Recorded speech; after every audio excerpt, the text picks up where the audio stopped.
जरूरी है। नमस्कार, आप देख रहे हैं एमएनएस न्यूज लाइव। आप सभी का स्वागत है। मैं हूं आपके साथ मर्शी। तो आइए जानते हैं देश और दुनिया की तमाम बड़ी खबरें।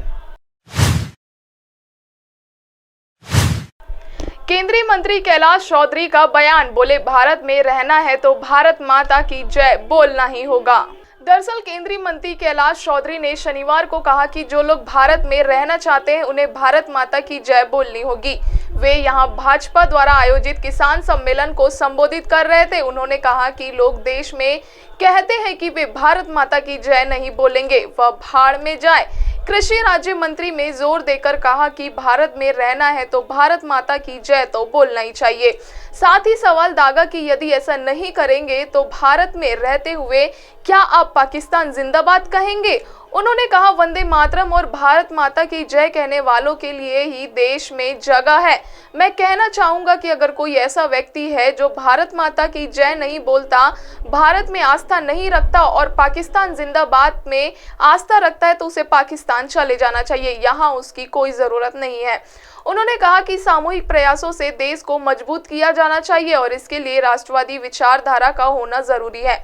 उन्होंने हैदराबाद में जनप्रतिनिधियों द्वारा इस्तेमाल की गई भाषा का जिक्र करते हुए कहा कि आने वाले समय में ऐसे लोगों को सबक सिखाया जाना चाहिए और भविष्य में राज्य में राष्ट्रवादी सोच लाने वाली सरकार बननी चाहिए। रुक करते एक और खबर का। वियतनाम और सिंगापुर की 6 दिवसीय यात्रा पर आज रवाना होंगे विदेश मंत्री जयशंकर। द्विपक्षीय सहयोग पर करेंगे वार्ता। दरअसल विदेश मंत्री एस जयशंकर विभिन्न क्षेत्रों में द्विपक्षीय सहयोग को बढ़ावा देने के लिए रविवार से वियतनाम और सिंगापुर की 6 दिवसीय यात्रा शुरू करेंगे। इस दौरान विदेश मंत्री द्विपक्षीय सहयोग बढ़ाने पर चर्चा भी करेंगे।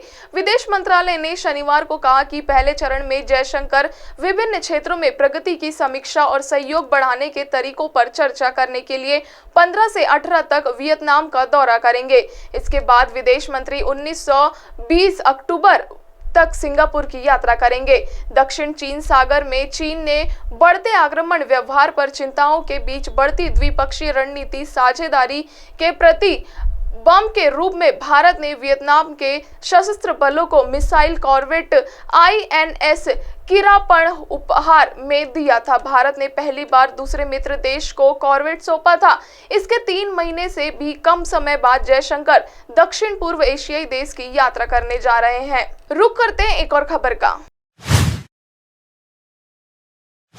भारत पश्चिम एशिया यूरोप आर्थिक कॉरिडोर को इजरायल हमास संघर्ष से लग सकता है झटका, GTRI ने जताई आशंका। दरअसल इजरायल हमास संघर्ष के कारण भारत पश्चिम एशिया यूरोप आर्थिक गलियारा परियोजना में देरी और जटिलताएं पैदा हो सकती है।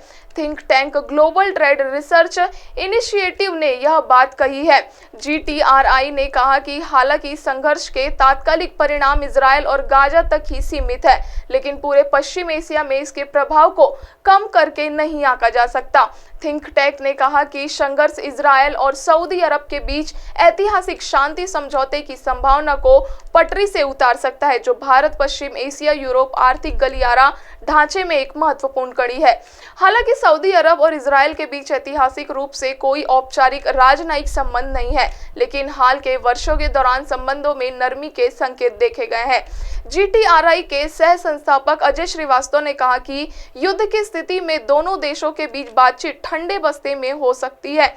उन्होंने कहा कि इजरायल हमास संघर्ष परियोजना की समय सीमा और परिणामों को बाधित कर सकता है। अब आप हमारे चैनल को आपके मोबाइल पर भी देख सकते हैं। मोबाइल में देखने के लिए प्ले स्टोर से MNS news TV app download करें। इंस्टा, ट्विटर, फेसबुक और अन्य सोशल मीडिया प्लेटफॉर्म पर हमारा चैनल उपलब्ध है। आप हमारे चैनल को लाइव भी देख सकते हैं www.mnsnewstv.com पर। फिलहाल वक्त हो चुका है दर्शकों ब्रेक का। ब्रेक से लौटने के बाद देखेंगे देश और दुनिया की तमाम बड़ी खबरें।